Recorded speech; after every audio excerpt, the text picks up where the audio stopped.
share my screen so that I can share the presentation.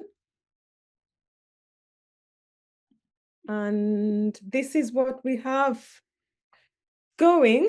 I'm going to minimize myself so I don't have to look at myself. There we are.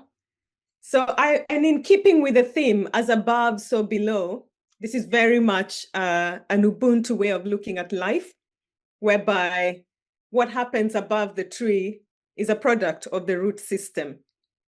So we've had the Ubuntu maxim that I am because of who we are. And it really is, I am who I am because of who we all are, meaning that, you know, my humanity is a reflection of all of who we are becoming. So who are we becoming when we use AI is an important question to be asking, particularly right now when there is so much uncertainty and very little known about how it has been developed, by who, we know for what, mostly for profit. But to profit who exactly and in what way, this is a big question. And citizens' engagement or the rest of us have not been engaged in this. However, we have participated in the creation of artificial intelligence through the data that we have produced, such as, you know, our Facebook posts or, you know, Instagram, and everything that is online has been used as data to create this large language model. So in effect, we have taken part in creating AI, but only by default, and we want to ask for our permission. So this is a big question, you know, who are we becoming now that our knowledge is out there? And is it even representative of the best of our knowledge? So my presentation is about this philosophy of Ubuntu, which looks at a person as a product of of all persons. So who we are on AI is a reflection, is a mirror of society, is a mirror of who we all are. But we know that it has a lot of biases, and we know that it has neglected some wisdoms and knowledge systems from certain communities. So I'm really looking at how would AI be if it was built with Ubuntu at the core, these Ubuntu principles, and how would it be now if we were to consider who we are becoming with AI from an Ubuntu lens? So how can we integrate this indigenous African wisdom into AI in order for not just human flourishing, really, but actually the flourishing of all of us? But we begin with ourselves, because AI is a human invention. It is not an invention of the rest of the species in the world, but we are representing them somewhat within our knowledge system. So as you heard, my name is Wakanyi. I'm the PhD lead researcher for African ethical AI design, and I'm looking at sustainability from the design perspective at the Inclusive AI Lab at Utrecht University here in the Netherlands. I live in the Netherlands.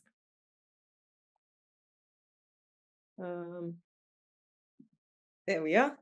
So I'm going to begin with an opening or a provocation. And this is something I'm working on with a group of scholars with whom I was working at another institute in Hamburg in Germany. And we're looking at the question of what constitutes the sacred ordinary and how do we go about restoring the sacred ordinary. And of course, as always, I look at everything from that Ubuntu lens. So from an Ubuntu perspective, we each embody what we all experience. That's what's going on right now. But what are these experiences that we're each having individually that then make their way into that larger field of artificial intelligence?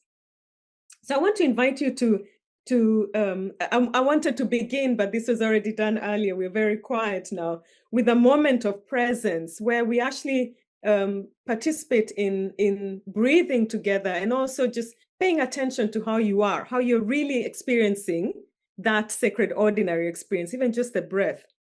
And then feel your feet on the ground. Notice what is around you, what is alive around you, what is growing around you, who's with you in the room.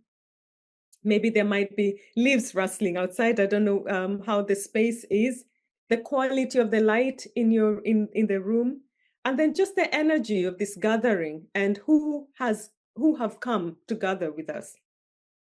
That moment is what we're looking at as the sacred ordinary, being able to restore our ability to sense into the ordinary, what we think is ordinary, which is actually becoming extraordinary. There is a crisis of time, a crisis of attention, that we don't even have enough time to attend to the most basic little ordinary experiences, certainly for children growing up in this environment. And that's really where Ubuntu begins, or my version of Ubuntu in the future, that we will continue to embody what we all experience. So if anxiety is what's being experienced, that's what we will, to some degree, experience as an ordinary thing, but it isn't really. What is ordinary is our breath. What is ordinary is our friendships, our relationships, our stories, which need to make their way into this space of artificial intelligence. So Ubuntu is this evolving philosophy of that metaphorical tree of life. But it is really more than just a philosophy. It's a way of being that recognizes the fundamental interconnectedness of all of life at the root level. But at its essence, Ubuntu tells us that our individual experience or existence is inseparable from our collective experience. And we know this. We know this from science. We know this from systems thinking, that as above, we are products of the same root system, like apples of the same tree. But we know that there are no two apples that are the same, nor do they look the same, nor are they the same size or weight, nor do they taste the same. But they're coming out of the same root system. Therefore, recognizing that each root serves a particular purpose, just as each of our cultures or each of our individual experiences has a role in human development that contributes to our collective evolution and our collective intelligence. This is the essence of Ubuntu philosophy. And we can extend this understanding to different people within the same ecosystem, different countries within the same region, different cultures and different continents, to see how we're all interconnected through our stories and through what we're experiencing in this, what I call the garden or the landscape of humanity, each one of us serving our unique purpose in that ecosystem, yet all communicating at the root level and sharing the same nutrients or the same source of energy found underneath the same earth, that we're all citizens of the same earth. So with this understanding of Ubuntu evolution, Ubuntu, the word Ubuntu actually means becoming human. That is the original definition, the classic definition of Ubuntu. And I'm trying to move it from being the physiological, the physical being, or the thinking, the emotional and psychological, to a wholeness, an integrated wholeness, an embodied intelligence, that as you are now an embodiment of the Ubuntu of the earth.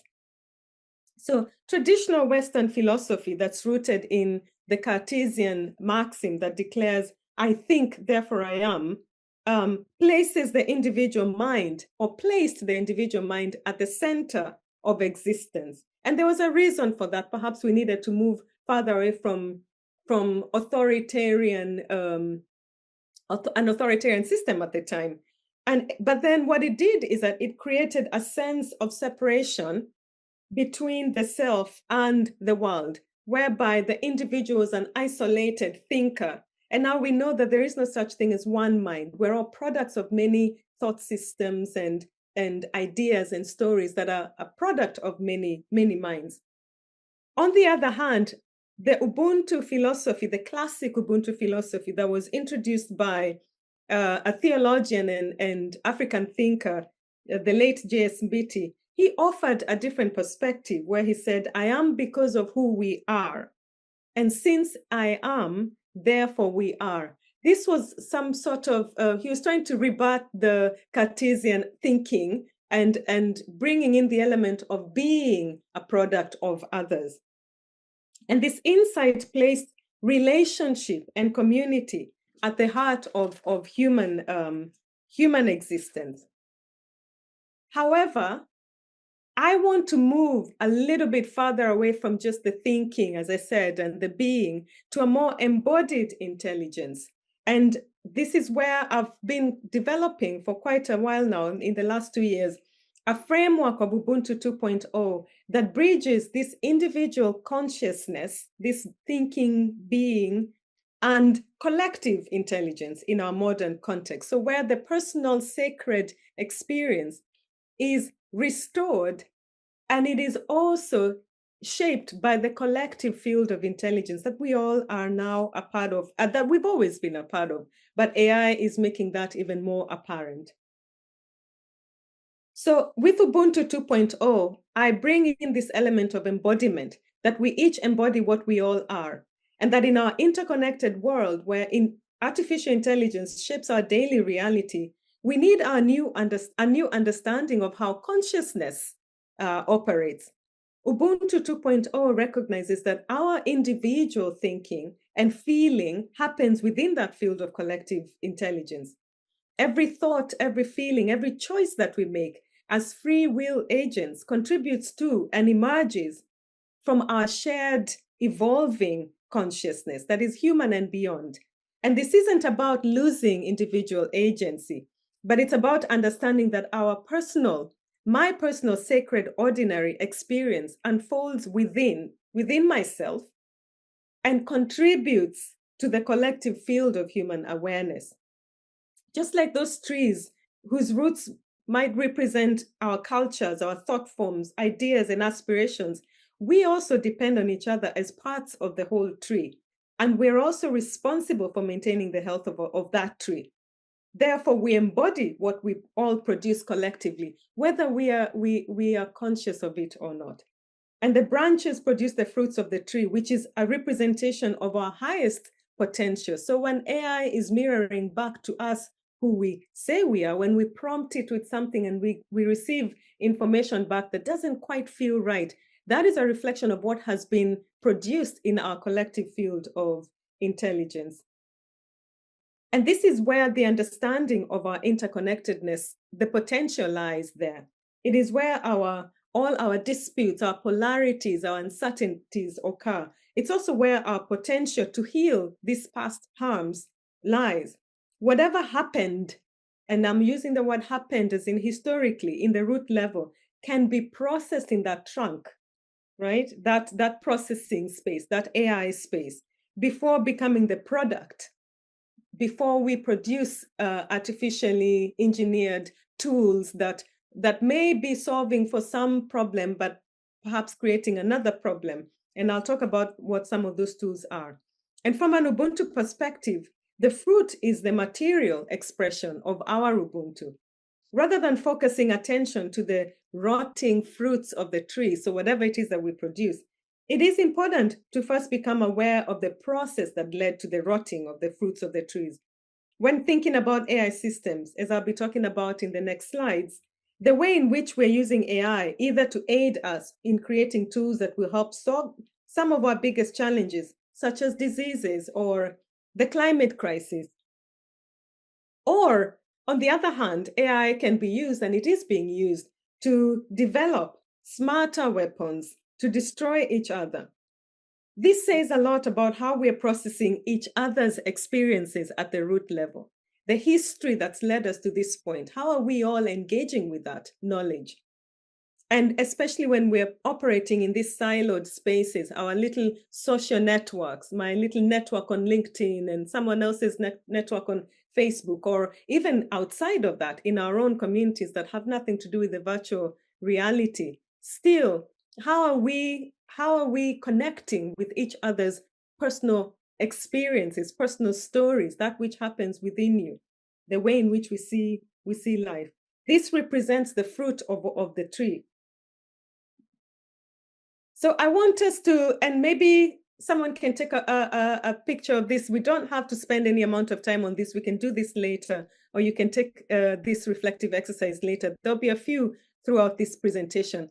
But I want us to just have this reflective exercise where you start to unthread your Ubuntu web of relations. And start by considering, how does your individual consciousness participate in something larger? How does your your story, your sacred ordinary experience, participate in this other larger space of collective intelligence or artificial intelligence, which ancestors and which of your ancestors' wisdom flows through you? What is the community that nurtures you? And how about the natural world? How does it sustain your existence? And lastly, think about the technologies that you use to connect with others. We're not all using all of the technologies, but we're using some. And how has that shaped your reality in the world?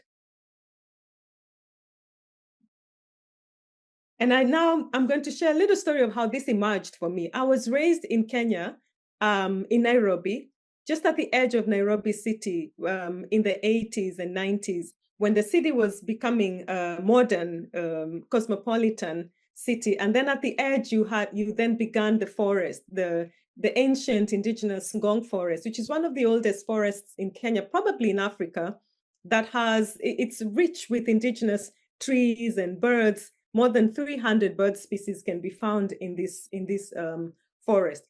So imagine growing up in such a space, and my little primary school was inside that forest as well. And I played at that dam, and there was a river that was flowing into the dam.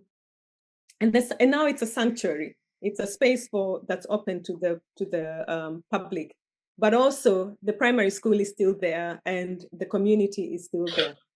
So imagine a primary school nestled inside an indigenous forest where there are more than 300 species of birds singing with your lessons. As you're in the classroom, you're also hearing the birds. And the rivers become your playground. Like I said, I played in the dam there. And there were wild animals, such as we could hear them, but I never saw them. But at night, I could hear lions and hyenas, especially, that reminded us of the danger, what we were living with. So you were always aware. You used all of your awareness when you're walking through the forest, which I had to walk through every morning and back again with all the other kids in the neighborhood.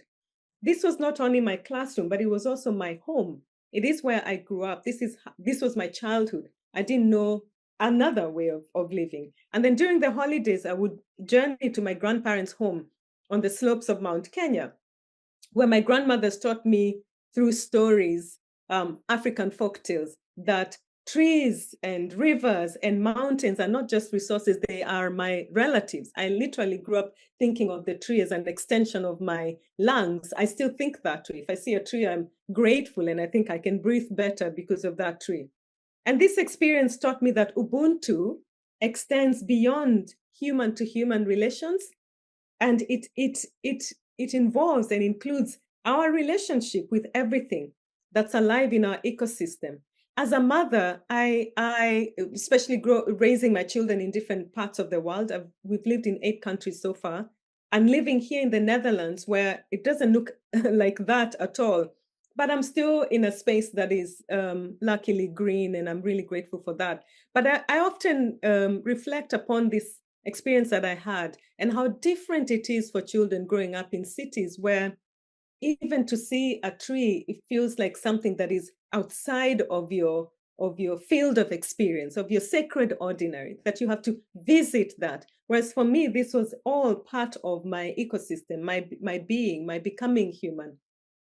And so I'm often reminded of that and realize just what a privilege that was, and what we stand to lose with our children when they lose this awareness of who they are in the larger ecosystem, beyond this very human-centric small world with all our gadgets and our ideas all packed into one system of knowledge. So this is, I'll just share what it looks like. So this was my forest school, and it looks exactly like that. I would have been one of those girls, one of those little kids playing in the forest. Those were my classrooms. And the forest was all around. So we had there's still Sykes monkeys in there, the sunbird and all kinds of raptors. And my favorite, which is the orchid, the African orchid that just grows wildly in the trees.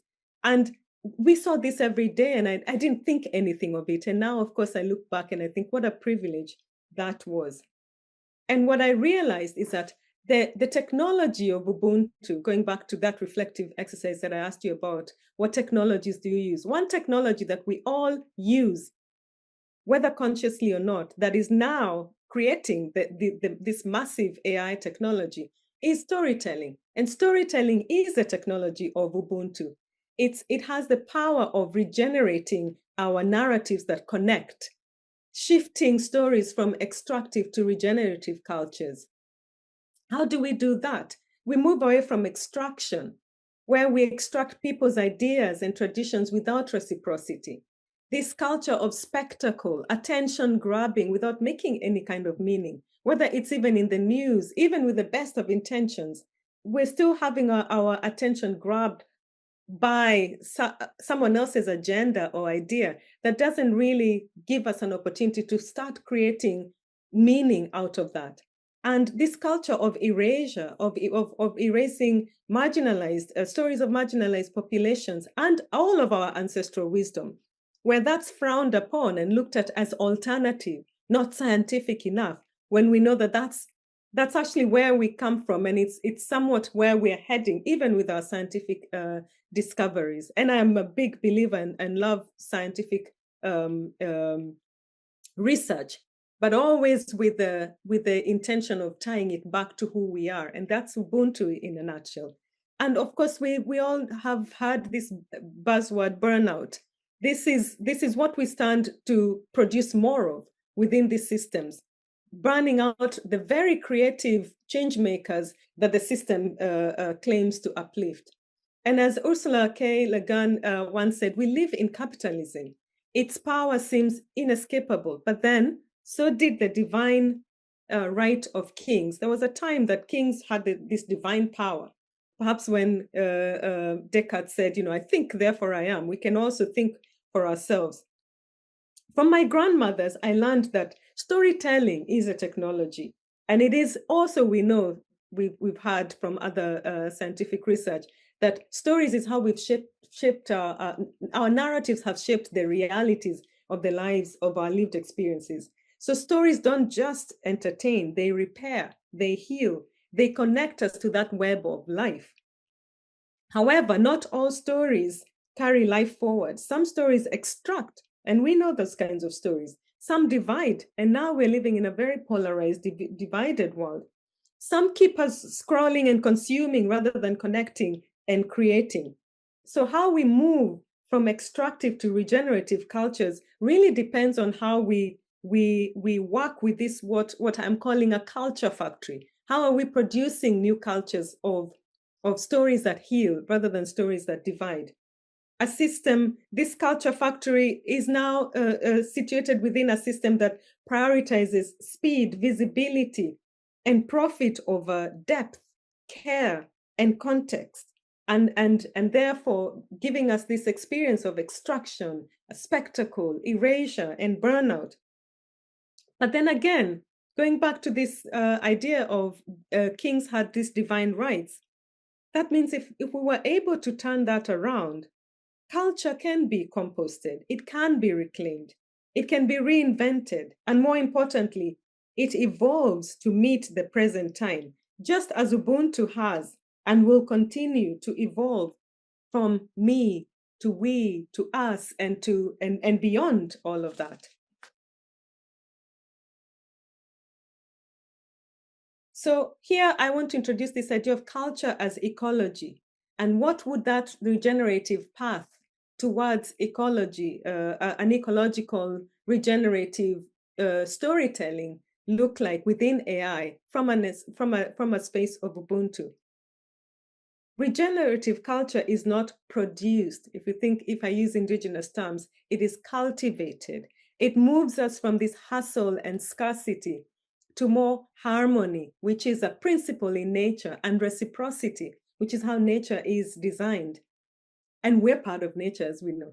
And it can move us from this hero's journey, this idea of I am my own self-made person, to a shared pilgrimage where we know that a person is a person through other persons. My success has has been generated or is part of others' successes. That there are those who have helped me get to where I have gotten. And then from control, we can move from control to more stories that indicate or show us our co-creative collaboration. And collaboration is the highest value of Ubuntu. So here's another reflective exercise, which again, just take a picture and maybe you can work on that later on, about what I'm inviting you, as I call, a narrative composting, where you firstly identify one story you've inherited about success, worth, or belonging that feels life-draining or limiting. And then imagine composting this story, letting it decompose to create a new ground for growth. And then finally plant a seed, and you can metaphorically or physically plant a seed somewhere in your garden of a new story that feels more alive, more connected, that you can also nurture, more true to your Ubuntu nature. And then you can share those reflections later on.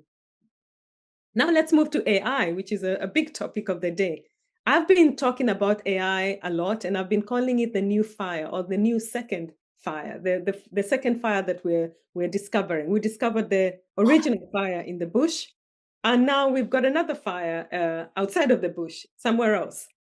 And the question I'm holding is, who are the fire keepers, and who do we need to become to gently tend to the new fire? We have a choice. We have the choice to either use AI to preserve wisdom from our shared past, having gone through the experience of dialogue and understanding what stories have connected or disconnected us from the past, or we can use AI to destroy our collective future by only choosing certain narratives to take with us that don't include everyone. And this is part of my work at the Inclusive AI Lab, is really looking at what stories are shaping these large language models. Current AI systems excel at curating and preserving knowledge from the past, but they struggle with genuine future creation. AI cannot create the future. It can look at patterns. The algorithm can look at patterns of what might be the future, what might be new tools that we might need, but it can't really create the future that we want. And this limitation actually aligns well with Ubuntu Wisdom, which emphasizes learning from collective intelligence while maintaining this individual agency for creative action. So an AI system designed according to Ubuntu principles can serve as a repository of collective knowledge that supports human creativity and decision-making without replacing this human agency. And this is what I really am looking at, is how do we create AI systems? How do we analyze the existing AI systems in order to build others? Because it's going to be more built by maybe specific countries or even communities. But with the idea of the algorithm should always be promoting the use of individual agency for collective good. So I want us to think of AI as a community garden. And this is something that I've been discussing with a few friends and colleagues. How would AI look like if we thought of it, if the principle was based around the same logic of a community garden? So I propose we think of it that way, a metaphor. This community garden is a metaphor grounded in indigenous wisdom that illuminates both the challenges and opportunities of ethical AI development. If it's something for all of us, and it's something we've all planted with our own ideas, our ideas and data are the seeds, right? Then we all are responsible for looking after this system. So in this metaphor, individual contributions to AI systems represent personally curated knowledge planted in a shared space that symbolizes our collective field of intelligence. And of course, we know what a healthy garden looks like and what one doesn't look like. So what would a healthy AI community garden look like? It would have collective ownership encoded in the system, and AI as a shared resource requiring shared stewardship. So even the prompts would prompt you back to think about your own influence in that ownership of the garden. It would require diverse contributions, meaning multiple perspectives and knowledge traditions would keep the garden healthy. It would require maintenance and care, an ongoing attention to bias and ethical concerns. And this is where that personal, sacred, ordinary experience comes in, and dialogue with each other, where I start to think about the stories that I've held that shape the way that I think about others, the way that I think about the world, and debiasing myself before I can go and use AI to ask particular questions that might be harmful or not useful to other communities. And then seasonal cycles. A healthy AI garden would require that we think of rhythms of learning, that learning evolves. It's not static, it's not stuck. And how we implement new things, new wisdom that we've gained, and how we evaluate what we're learning and continually renew. And that's the top skill for this community gardener, the one who gets the badge of the best gardener in the community, is AI weeding, the art of ethical AI weeding. And that requires, just as a garden needs skilled gardeners to remove weeds without damaging beneficial plants, an AI system requires skilled weeders. These are people appointed, ethicists probably, or individuals in community who can identify and remove harmful biases while preserving preserving valuable knowledge. And from an Ubuntu perspective, this process requires a person who's skilled in nonviolent communication. And nonviolent communication is one of the tenets of Ubuntu, how we communicate, with what words, with what kind of language, the tone and all of that we're using to communicate and to have dialogue with someone whose ideas are very different to mine, but that the intention is to get closer to understanding each other. This doesn't mean the avoidance of difficult conversations, but the skilled navigation of these conversations through through an identification, recognizing biases that harm any member of our community of life, through extraction, carefully removing harmful content without damaging the integrity of the knowledge, and through transformation, where we convert our insights, new insights, from bias identification into compost for growing better systems. And then we replant these ideas. We introduce new knowledge that reflects this collective wisdom, collective healing. And here's your final exercise, which again, take a picture and you can look at that later. What does it mean to become an AI gardener? Consider your role in tending to the AI garden and what this role calls you. Does it call you to be a weeder, a seed keeper, a seed sorter, a planter, a harvester, a rain dancer who brings new possibilities, a drummer who creates new rhythms for communal and cultural harmony?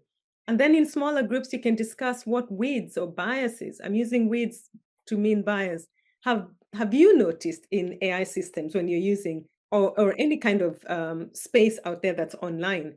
And what seeds being the wisdom from your community or from your history, from your own stories, could you put out there into the world that could enrich this collective artificial intelligence? And therefore, then how might we co-create an AI system that truly reflects this intercultural harmony? If we all did this, and if children grew up in a world where this was what they were taught, this is how they were taught to be with AI, imagine what kind of outcome we would have. We'd have a very different world. We would have a place in the world where children understand what their moral, ethical responsibility is as citizens of the same world.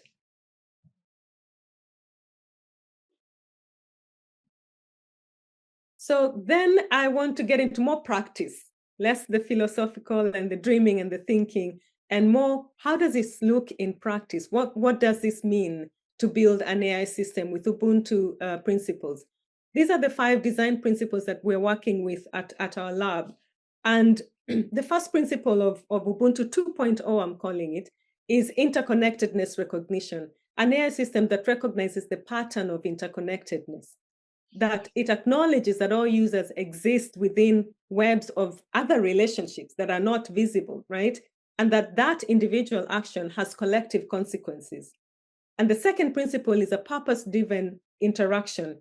So rather than optimized for user engagement, can an AI system be algorithmically coded to help users discover meaningful purposes that contribute to collective flourishing. So even the way the questions that it asks at the end, if you use ChatGPT and other large language models, it always gives you further questions to think about. Imagine if it was optimized to think about purpose-driven interaction. And then the third principle is collective wisdom access.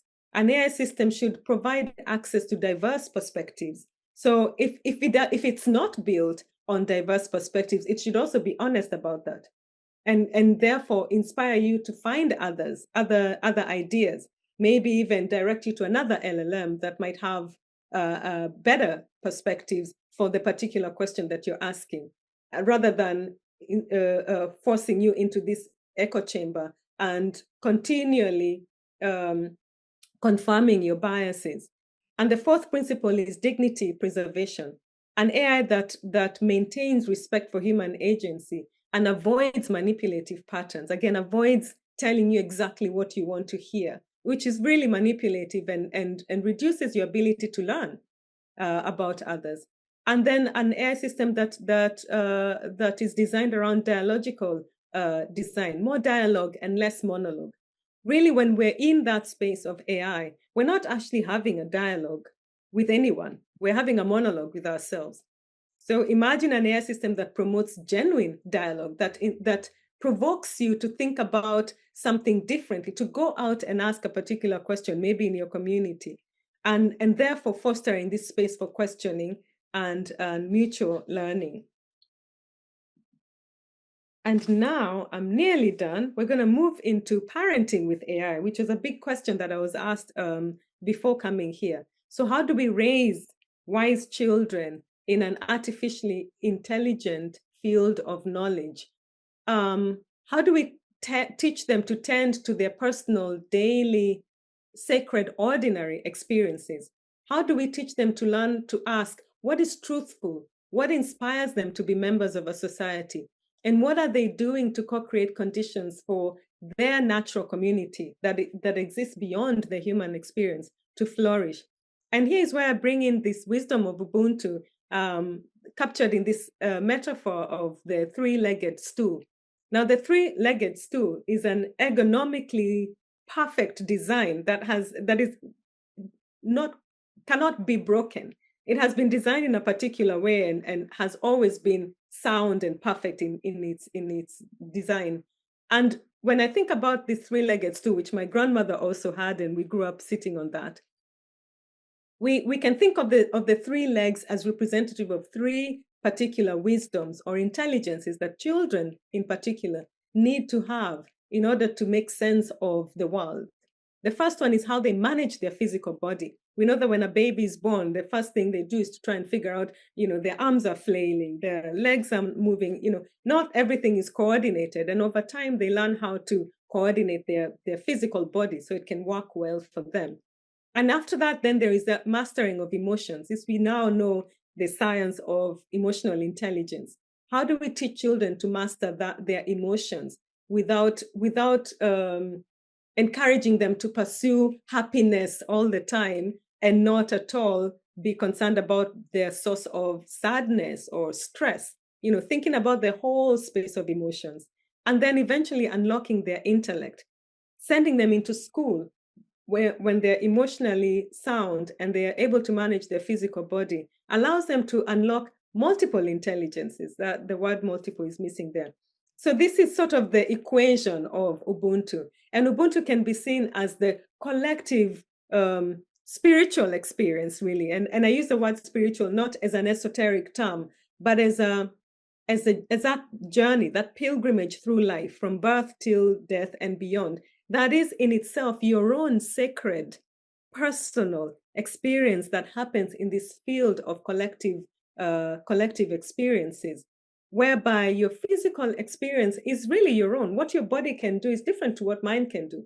My method of mastering my emotions, or the emotions that I might show for certain situations, might differ to another person, but it's all happening within this human experience. And my intellect, of course, we know intellect is over-researched subject, is different for everybody. And therefore, how that Ubuntu how you unlock your Ubuntu over time is completely different and very personal for each one of us, but influences the experience that we all have. And this is the embodiment that I was talking about in the very beginning. And so when we move into the future, there is a purpose for Ubuntu 2.0. Sorry, I just want to get my notes and make sure that we have everything. So I introduced the idea of the sacred ordinary early on, and I wanted to say that it's not enough to have Ubuntu to unlock that feeling of being human, which I don't know that there's a methodology for that. I think we all know what it feels like to be human, and we also know what when something doesn't feel quite right. Even when you read a text that's written by ChatGPT and you read something that's written by a person without any help from that, you can tell the difference. You can tell the tone. There's a way in which AI lacks that soul, and you can tell that something else has a different tone that sounds human. So how do we move into that future with purpose? What would be the purpose of Ubuntu? How do we restore the sacred ordinary? And so this is where Ubuntu meets other concepts. And here I introduce Ikigai, which is the Japanese concept of purpose, but it's not in the way that it's usually presented as a Venn diagram that is very simplified. I ran into the work of Japanese philosopher Mieko Kamiya, who's also known as the mother of Ikigai. And she defines Ikigai as a feeling of purpose that emerges and unfolds on a daily basis. So this sacred ordinary is an unfolding, it's an everyday experience throughout your time. So your purpose is not one thing, it's an evolving purpose. What was my purpose even 10 years ago when I was having my 4 children? It's very different to now. I'm not breastfeeding little kids. I am moving them through the world into college. That's a different purpose now, even as a mother. So this sacred ordinary experience over time becomes a narrative of an extraordinary life lived through the unlocking of your talents as they become visible to you. And we know that talents unused become poisonous to you, right? They become something that you regret not having done this or that at a particular time in your life. So this is a story of two worlds or two words, where the baobab tree is representative of Ubuntu, and the sakura represents the fleeting nature of Ikigai, or Ikigai kan, as Mieko calls it. And Ikigai kan is a feeling of the meaning of your life or the purpose. Now imagine if everyone right now dedicated their time to help curate your highest potential using your best talents, whether it is knitting or drawing or art or whatever it is, and put that out into this field of collective intelligence. Use AI as a curation tool that can curate the best of who we are. This would be a useful way of using AI as a partner of our evolving human consciousness versus how it's being used right now. And so the final reflective exercise, again, just take a picture of that. It requires you to think about how you're going to integrate and commit yourself to this process of unlocking your Ubuntu with the purpose, with the Ikigai kan of curating your knowledge, your stories, your ideas that you want to put out into the world with intention. So what story of aliveness will you tell when you leave this space? How will you practice your Ubuntu 2.0? Your embodied thinking and feeling, being in your daily life? And what commitment will you make to tending to that AI garden in your sphere of influence, wherever it is? And so this is a call to create cultures of regenerative values, where I invite you to notice the stories you've inherited, practice narrative composting, like we said earlier in that practice, and weave with others. Plant seeds that regenerate ethics. Tend to that AI garden with Ubuntu wisdom and the purpose of Ikigai kan. And in the words of Octavia Butler, I want us to remember that all that you touch, you change. And all that you change, changes you. And here are some further resources for looking at the principles of Ubuntu and Ikigai and ethics of AI frameworks. and more toolkits for regenerative cultures, and also a bit of a reading there, Low Tech by Julia Watson on indigenous wisdom. I think and feel as we think and feel, and we all embody what we all are. Thank you so much for giving me your time.